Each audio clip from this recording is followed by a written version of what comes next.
At my best friend's wedding I caught the bridal bouquet, just like I'd always wanted. Every eye in the room swung to Jason, but he stayed rooted to the floor. It took someone shoving him before he finally stepped up. I looked at him, heart beating, waiting to hear the words I'd dreamed of, "I'll marry you." Above the roar of the crowd he said, "Sorry," and walked off. All I could do was stand there and give an awkward laugh. Enough.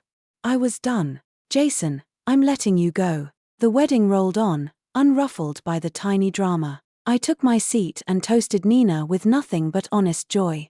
She'd broken up and made up with her ex for 7 years, finally calling it quits after his 3rd affair. Then her matchmaker set her up with the man who became her husband. Love at first sight, lightning-fast wedding. I'm the last single girl left in our group, so everyone conveniently let me grab the bouquet. "Serena, I'm so sorry," Nina said when she finally reached my table, bridesmaids and old classmates in tow. I didn't know Jason had to leave. The guys just pushed him up there. The rest chimed in, defending him, worried I might shatter. I shook my head and drained my glass. The alcohol gave me a momentary haze. Back when we graduated, almost everyone assumed I'd be married within the year. I'd worn a wedding gown for my graduation shoot. After all, every June the story still circulates on campus. That day Jason marched me, train trailing, straight to the dean. "I'm giving you the most precious gift of my life," he announced. But the gift never got the official seal. 7 years since graduation, still no marriage license. "It's over," I texted Jason. "Emergency at the office," he replied. "Chloe says a client flew in last minute. Take an Uber."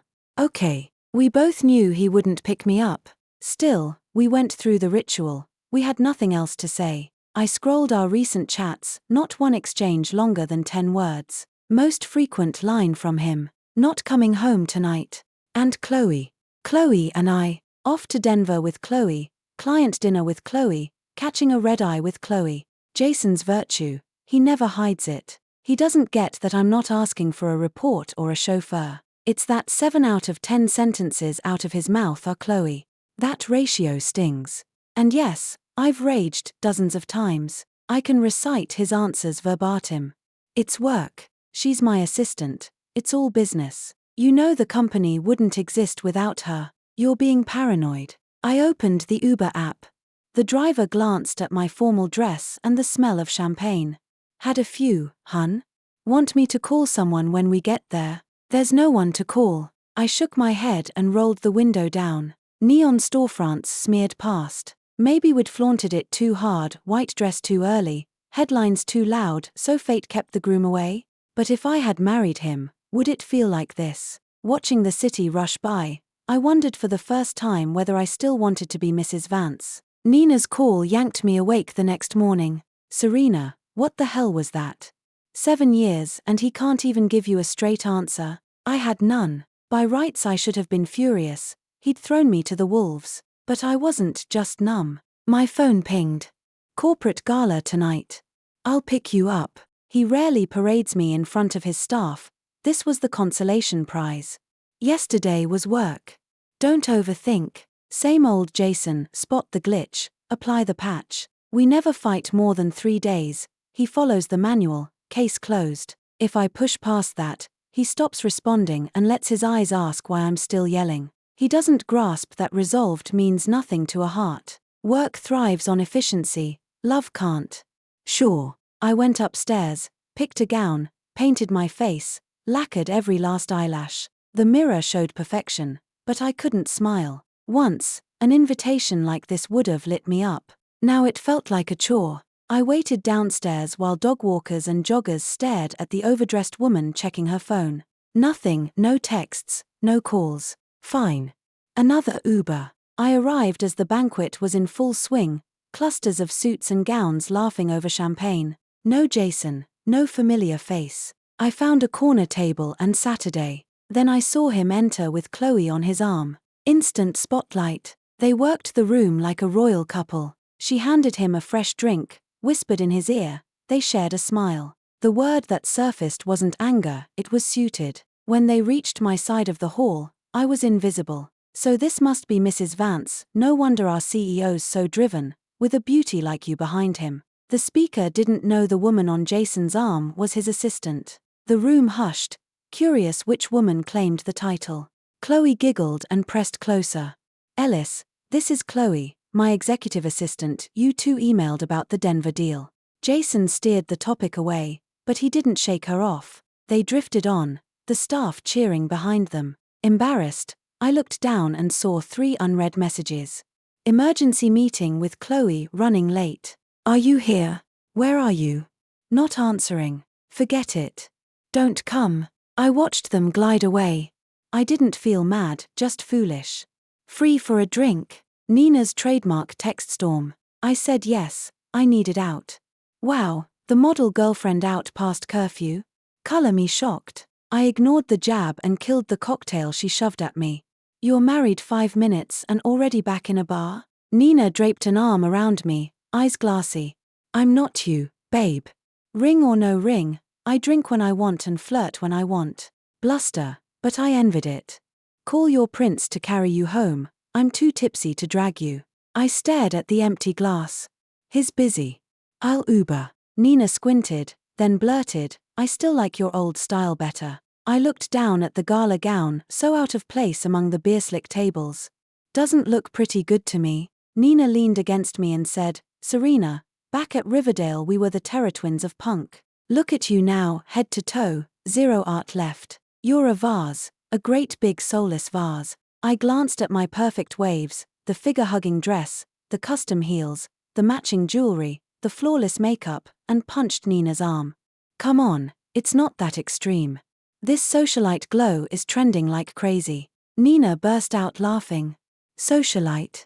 Girl, you're the poster child for bitter wife. I really don't like dressing like this. This is what Jason likes. Back when Jason's startup had just launched, I went to my first business dinner with him. Fresh out of college, I wore what I honestly thought was my best outfit. Then Chloe glided in and I discovered that polished, bright, bold, and cute can coexist in one person. That night she wore a red gown and her curls hung free. She shepherded Jason through the crowd like it was a dance. He'd block shots for her. She'd feed him talking points. I, Jason's official date, stood in a corner and watched. I'd planned to wait quietly until he was done and drive me home. But one of his co-workers recognized me and dragged me to a table. Under a barrage of teasing I was poured drink after drink. In the end I got trashed. They say I made a spectacular scene. Next morning I woke to Jason calling people one by one to apologize. After that I stopped going to those dinners.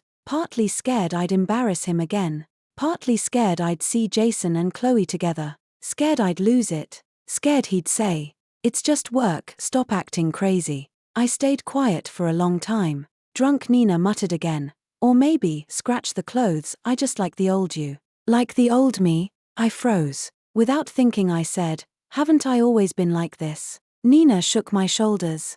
"Shake the Kool-Aid that Jason poured into your brain. Name one thing you've done lately that was only for you." I had no answer. After a beat I protested, but the old me chased Jason just as hard. Bullshit. Nina cursed Jason and said, "If I'd known it'd end like this, I'd never have helped you get him." Yes, I chased Jason first. Back then he was the untouchable star of the finance department. Brains and looks, but an ice-cold keep-out sign that only made the legend bigger. Every campus queen took a shot and crashed. I was the exception. Landing him made me famous overnight. And I wasn't half bad myself. Soon after I entered Riverdale I'd won a pile of design awards with Nina and the gang. People called me the untamed prodigy of fine arts. At the time, dyed-in-the-wool art snobs like me totally dismissed guys like Jason. All he ever talked was KPIs, data models, cold numbers. Then came that gallery opening. A pot-bellied man took a liking to my painting. He bragged about his money while trashing my work. "I'll buy it to support students, but it's still student work, $300 and I walk out with it. Deal?" The faculty advisor looked torn. The guy obviously had clout and the teacher didn't dare offend him. Young and furious, I wouldn't swallow it. I marched back to the studio, grabbed my paints, and vowed I'd ruin the canvas before I let that pig own it. I stormed back, jars sloshing, ready to fling color, and finally noticed Jason. He was chatting with the pot-bellied man, actually laughing. Moments later the man slunk off. I set the paint down, dying to know what he'd said. Jason handed me a tissue for my drippy hands. I told him the painting was about a cheating wife. He lost interest. Amused, I asked, "How did you even see that?" "I analyzed it." That was the moment I fell. Because anyone who could read my canvas, I gambled, could read me. But does Jason still read me now? Nina was properly wasted. Her husband was out of town on business, so I had to ferry her home. I lugged her toward the exit, but my stilettos betrayed me. I pitched sideways. Careful. Someone caught us and eased us onto a velvet banquette. "Avery, sorry, we'll leave right." Instinct made me apologize first. No reply. When I'd made sure Nina wasn't hurt, I looked up. "Serena." The voice felt familiar. The guy facing me grinned and pushed his bangs back. "You may have known me buzzcut, but writing me off is cruel. We pulled all-nighters together, remember?" At his sly, teasing eyes I burst out laughing. "Emery, call me Roland now. I run in international circles." He slung an arm around me and announced me to his friends. His crew were all extroverts. One foreign guy toasted me and shouted, "Serena, you're Roland's muse." Emery shot him an embarrassed look, wrestled playfully, then admitted, "Yep, the muse I rave about, flesh and blood." Cheers erupted. I blushed crimson. Just then my phone buzzed. "Where are you? Why aren't you home?" Even over the bar din Jason's voice rang clear. His, back before me. First time ever. "You're not answering iMessage or calls, where exactly are you?" I glanced at the screen, 7 missed calls. "I'm with Nina, she's smashed. I need to get her home." "Where?" "I'll pick you up." He actually sounded anxious. 97 bar on Riverbank Road. "It's far, don't worry, I'll Uber." I instinctively refused. Waiting here beat riding with him. "I'll be there in 20. He hung up before I could answer. I checked the map, 30 minutes from the penthouse. No way he makes 20. Whatever. I'm used to waiting. "So, Madam Artist, where are you creating these days?" Emery had shooed his entourage. I looked at his bright eyes and smiled, tongue-tied. What could I say? My life had been Jason, Jason, Jason. Where was I creating? The words wouldn't come. Sensing my silence, he let it drop. "That bunch talks trash, but one thing's gospel." He swirled his glass in front of me. Under the strobing lights I saw him through amber liquid. "You really are my muse." I flew to Paris after graduation, built a fashion label. Now I'm back to launch here. How about we revive those sunrise in the studio days? Laughing, he thrust his phone at me. "Add me on WhatsApp and I'll send you the deck." Before he could keep pitching, Jason's text popped up. "Outside. Come out." I studied Emery, confidence radiating off him like aftershave. That spark in his eyes was what I'd lost. "Deal. I'll read it when I get home." He bear hugged me again. "Consider yourself kidnapped, Serena the Great, no backing out." I was twisting free when pain clamped my arm and I slammed into a chest. "Serena, what the hell are you doing?" Emery and friends gaped. Jason yanked me behind him and shoved Emery back into the seat. "Easy, man, talk, don't throw," Emery protested. His friends surged forward. I shot Emery a pleading glance. He caught it, calmed them with raised hands, insisted we were all friends. Somehow that only seemed to stoke Jason's rage. "Is that Jason?" Emery was the first to break the ice. "I'm Emery, Serena's college classmate." Only then did Jason offer a perfunctory handshake. Emery saw me looking a little lost in Jason's arms and, while apologizing, asked, "Sorry, I've been abroad so long I'm used to fooling around." "Didn't think. Are you Serena's husband now?" Jason stiffened. "What happens between us is no outsider's business," he answered, ice cold. Then he pulled me toward the exit. I spotted Nina left behind and called hastily, "Emery, can you bring Nina?" Jason squeezed my hand even tighter. When we reached his car I finally yanked free. I turned. Emery was helping Nina over. I hurried to take her, and without thinking I slid into the back seat beside her. "So now you sneak out to drink at midnight, flirt with other men, and won't even sit in the passenger seat." Jason's frigid words drifted back. Emery was still outside, setting Nina's bag on the ground. I felt twice as awkward. Couldn't the guy rent a room? Emery tried to smooth things over. Jason, I just got excited seeing an old classmate, really no other meaning. Up front, Jason suddenly shoved the door open, slamming it hard. He strode up to Emery. That's enough for tonight. Serena and I are going home. He bit out the word *home star. Then, brushing past Emery, he hauled me out of the back seat. He planted me in the passenger seat and even buckled the belt for me. But what caught my eye more than that intimacy was a lipstick lying by the footwell. The lipstick wasn't mine. That shade could only belong to Chloe. Following my gaze, he spotted it too, and lapsed into silence again. Only after he'd settled behind the wheel did the car finally move. Chloe's purse spilled on the last business trip. It must have dropped out then, he began. I stared ahead. We were already close to Nina's place. Chloe said since she's staff, sitting in back would look rude, so she took the front. From now on I turn left at the next light and pull over, I cut in, reminding him her building was coming up.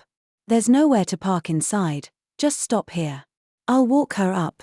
Jason braked so sharply the tires screeched. Serena, did you hear me? I said I won't let Chloe ride shotgun anymore. He finished the sentence he'd started. I climbed out, slung Nina's bag over my shoulder, and gave him an indifferent smile. No big deal. I don't mind. Without waiting for his reaction, I helped Nina inside. When I came back, the lipstick had vanished. He'd tidied the seat. A faint antiseptic smell lingered. But he didn't know I was born with a sharp nose. Under that alcohol scent, Chloe's perfume was even more unmistakable. Some things, once they've happened, can't be wiped away in an instant. At 11 at night there was still traffic. We inched along in silence. Ding dong, my phone kept pinging. I glanced. Emery had sent files. Maybe Jason saw, because he punched the horn repeatedly though the car ahead wasn't blocking us. Mute your phone, he said coldly. I switched it to silent. Since we were stuck anyway, I opened Emery's folder. Besides a standard business plan, what grabbed me were the design sketches. I had to admit they were right up my alley. As if telepathic, Emery texted again. So, not bad, huh? Wanna give it a shot? One collection, 1 month, send sketches whenever inspiration hits. Don't worry, if the design portfolio passes, you'll come in as tech equity, project-based, serious bonus. My heart raced. Finally I understood why I'd envied Emery and Nina moments ago. They had passions of their own.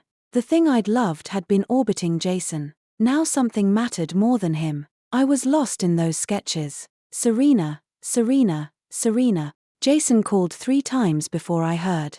We're here. Only then did I pocket the phone and head straight inside. He had actually said *Serena star. He hadn't used my name in ages. It felt foreign. The moment I got home I beelined for the bathroom to strip off the night's armor. After a shower I could breathe again. I'd just opened my tablet to study Emery's design brief when I realized I wasn't alone. You're sleeping here tonight? I frowned at Jason, already in pajamas and lying on the bed. He regarded me coolly. Last I checked, you're still my girlfriend. Oh, what was his glitch now? I shut the tablet and lay down. Jason fell asleep fast. Me? I tossed for ages, wired. It had been almost 6 months since we'd shared a bed. Once you're used to sleeping alone, an extra body feels alien. At last I crept out for melatonin. The moment I moved, Jason pinned me back. Where are you going? Can't sleep. Wanted a pill. So now you need drugs to sleep next to me? He frowned, turned away, and released me. *slam. He stormed out. Before, he used to stumble home drunk. Once I complained about the stench wrecking my sleep.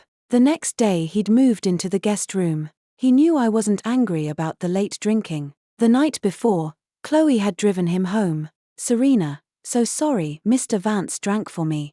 She'd said, not sounding sorry at all. Her smug eyes said everything. I could even see her lipstick and foundation smeared on his shirt.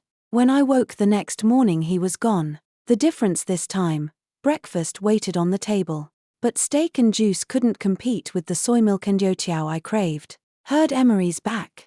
Fought Jason for you last night? No one spreads news faster than Nina. I texted the facts to stop her gossip roll. More than rumors, I wanted to know about his new venture. It's a chance Emery's well connected. Try it. But you haven't designed in years. Your skills might be tragic. I knew. Back at school we drew by hand. Now the software parameters looked like alien code. The college next door has a crash course in fashion design. Crash at my place, audit at night, I'll tutor you by day. Nina deleted it right after. Forget it, Jason will slaughter me. Sign me up. I'm coming tonight. Ignoring her 60-second voice message, I threw clothes into a suitcase and headed for Nina's. Jason called mid-pack. I'm on a trip the next few days, going alone. Great. I'm staying at Nina's. Chloe's not coming. I'm leaving her at the office. Afterwards I'm moving Chloe to another position. Jason, you don't owe me explanations. I cut him off. She's always been your assistant. Suddenly changing might inconvenience you. Silence on the line. Then, Serena, when I'm back we need to talk. He always catches on. He knew Chloe had always stood between us. He could fix it, yet used to say I made a fuss. After hearing it enough, I believed I was petty. Now I see he simply hadn't wanted to understand. Whoa, Serena, you've really let your craft rot these years. Nina looked at my lopsided sketches and clicked her tongue. With drawings like this, how'd you ever top the class? I raked my hands through my hair and buried my head in the crooked draft again. I'd come from the fine arts department in the first place, so fashion design was still only half clear to me. The award I'd won back then had been snagged right at my peak. In Nina's words, however scaregood I'd been back then was exactly how clueless terrible I was now. So I spent the daylight hours cramming basics and the evenings in class, then pulled an all-nighter finishing the homework brief. Those days felt impossibly full. Once I fell into design, nothing, certainly not Jason, definitely not Chloe, mattered more than the sketches in front of me. Nina would look at the mess I'd become, bird nest hair, panda dark eyes, hair so greasy it reflected, and laugh her head off. This is the Serena I actually know, she crowed. For the first time in forever, life tasted different. Okay, it's still super rough, I said, but I want your honest opinion. On the last day Emery had given me, I took my design portfolio in to show him. He flipped through every sheet in silence, then looked up, almost apologetic. Serena, don't hate me for being blunt, these drafts, they're not quite there. I already knew. Just as I was about to thank him for the chance anyway, he waved me over to sit beside him. Frankly, the work is pretty good, even surprising. I just found out you've been away from design for years. For these looks to land almost as solid as what my senior designers turn out. That's already major. But you and they are missing one thing, call it a gut feeling. Classic client speak designed to baffle. I didn't get it yet, so I nodded to show I was listening. Free tonight?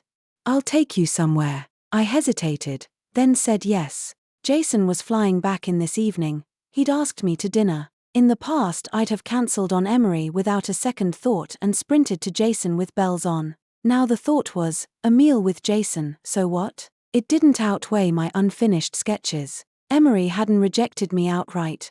Maybe there was a door still cracked. That moment, I finally understood Jason's string of missed dinners. It wasn't only about Chloe. There were simply things bigger and more important than me, more pressing than sharing a meal with me. I'd never ranked first. Are you here yet?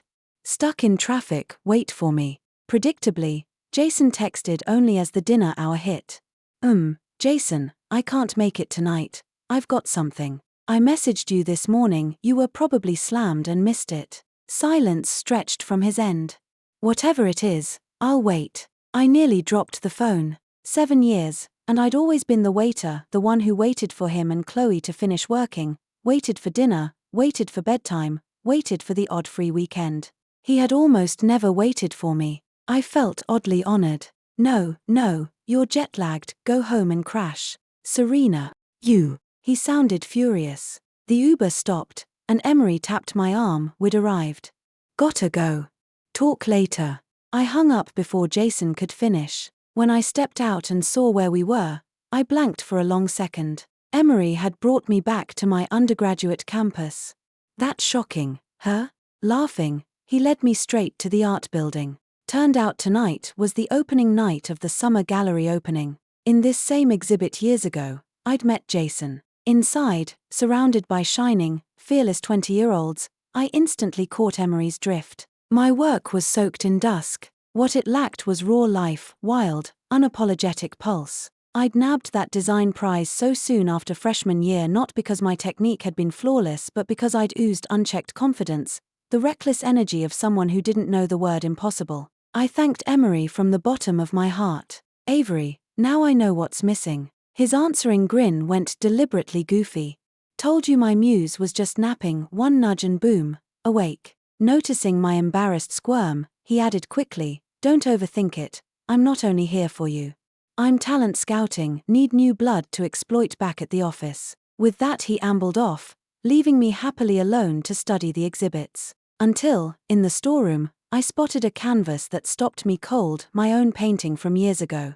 It had no business being here. A tech setting down crates noticed my stare. Oh, those are throwbacks from alumni. That one got claimed a few days ago, none are in this show. Someone bought my old piece. Before I could ask more, Emery dragged me away. Everyone was flooding toward the central atrium, tools in hand. Live sketch battle, you in? No, I backed off instinctively. But Emery shoved a palette box into my hand and pushed me to the front. Win, and I approve your portfolio, go, goddess, he shouted. Only at art school would this fly. The crowd's roars swelled, the energy insane. Possibly infected by the vibe or maybe just starving to feel my fearless old self again, I grabbed a brush. So what? It's only drawing. Chicken. Not me. The theme was self. As I blocked in guidelines, memories of these past years flickered like film reels. I'd meant to paint a self-portrait, but Jason's silhouette surfaced on the canvas. Jason, was my internal self-image still tethered to him? I set the brush down. 10 minutes left, hustle, the MC warned. I hated the painting more each second. No, Jason is Jason, but I can only ever be me. Without thinking, I twisted my loose hair into a messy bun with a pencil, exactly how I'd worn it in college. Then I attacked the canvas at full speed. For those 10 minutes I heard nothing, only my heart hammering. Dylan. The host's shout snapped me back. When the audience ballots were tallied, my piece took third place. I stood there, tears suddenly brimming. Emery dragged me down from the platform and let me sob against his shoulder. Hey, it's just a friendly throwdown. Third is killer. Plus half the kids think you're my girlfriend and assume you crossed out the some guy in the background to dump me. I groaned and punched his arm. The final image, a blood-red X slashed over Jason in the background, my new figure rising above. Serena, so this something you had tonight is, this? Over the noise I saw Jason, flowers in hand, threading toward us. You look beautiful tonight. Hair. I was in a t-shirt and jeans, zero makeup, a pencil skewering my hair. He was calling me beautiful. I awkwardly accepted the bouquet. Endless, symbol of love that never quits, my former favorite bloom. Back then Chloe's pollen allergy meant flowers risk her productivity, so vases stayed empty and bouquets never arrived. Pathetic, but that used to wound me. Once I pre-ordered a bundle and hid outside the florist, planning to leap out in surprise when Jason collected it. Chloe showed up too, whining about her allergy while rattling off his appointments until she swooned dramatically. Stop creating problems for me, Jason barked, scooping her into his arms and speeding off to the ER. My confession died on my lips. The bouquet of endless hit the pavement, petals scattering, just like my stunned heart. From that day the flower was ruined for me. Jason never sent another. Since he's here, I'll bail, Emery whispered. Portfolio talk later, fix it by tomorrow. Watching Emery disappear, I figured I could revise my boards in 48 hours. If I chose to.